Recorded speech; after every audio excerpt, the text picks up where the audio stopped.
I am now. You are now. Great. I see the issue of kids within our community from more of a quantifiable perspective. We've, at the Civic Institute at Mercyhurst, we've been involved with the Pennsylvania Youth Survey data since 2005, and so we have the ability to look at the information from the kids' perspective, from their voice, and be able to identify what are the issues that they say that they're facing. And we follow a public health model to the reduction of problem behaviors. And so if you consider, for instance, heart disease, we know what factors lead up to heart disease. You can tell people you need to lose weight, you need to have a healthier diet, you need to exercise, because if you do those things, you're less likely to have heart disease. We know through social science that the same is true for kids' behaviors, for violence and teen pregnancy and dropout. We know what the problem behaviors are that lead up to those behaviors. And so through the Erie County Policy and Planning Council for Children and Families, we have been able to identify that the problem behaviors in Erie County are community disorganization, family conflict, and parental attitudes that are favorable towards problem behaviors. There's also factors that buffer those risks. And so in Erie County, the buffers that we have least of, that are the biggest issues in Erie County, are community opportunities for pro-social involvement, opportunities for kids to do good things within their community, opportunities for kids to be recognized for doing those good things within their community, and then religiosity. You do so well. Oh. What is religiosity, and what do you think the impact will be if kids reconnect to religious institutions? Religiosity from social science is defined as kids engaging in a religious activity at least 1 or more hours per week.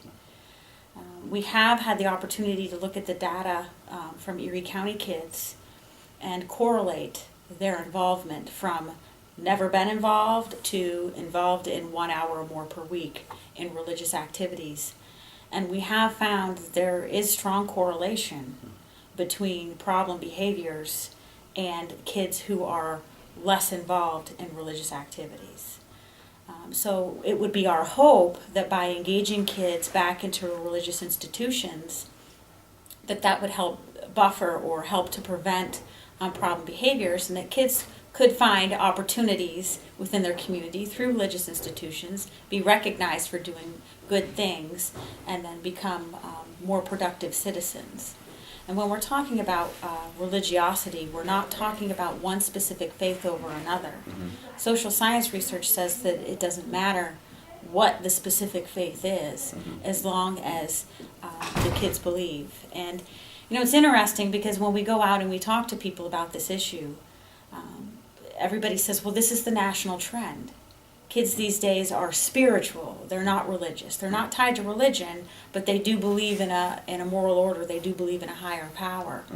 And that is true. It is a national trend. But what we're finding here in Erie County is that we're well below the national trend. If you put it on a scale from 1 to 100, and 50 is the national average of where kids are at with their religiosity, Erie County is at a 39. So we're doing far below.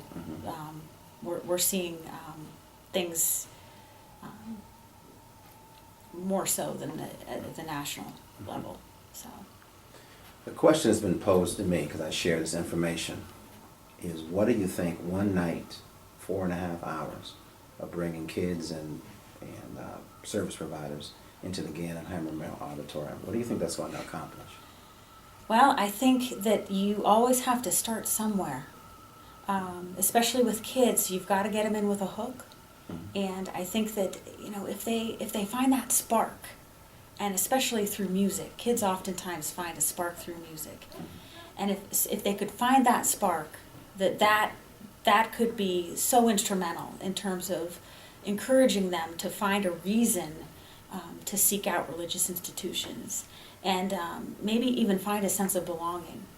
We often hear that kids these days, we've got family conflict, we have community disorganization, our neighborhoods are in disarray, and our families are struggling with various issues, whether it be poverty or single-family households or whatever their issues may be. And if kids can find a place where they feel like they belong and that they can find positives to be excited about, I think that kids are generally by nature excited to be about or happy to be about. They look for things to be excited about and get involved in. They want to have a purpose. They want, and I truly believe that kids want to do good things, that they want to be recognized for doing good things and have those opportunities to do good things. And if at this event that even just a few kids can find that, that would be a huge success. Any final comments?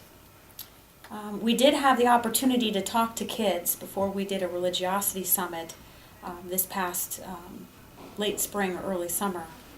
And to me it was fascinating that of all the kids that we spoke to, not one child, not one of the kids that we spoke to said anything about not being involved in religion because they didn't believe in a higher power. Wow.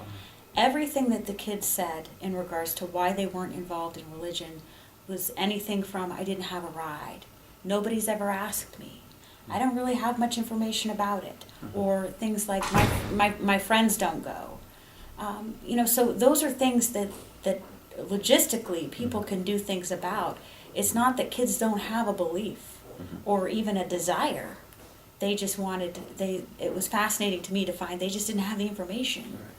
So hopefully through this event they'll be able to find some information or find out who the people are that they can contact to get information about getting involved.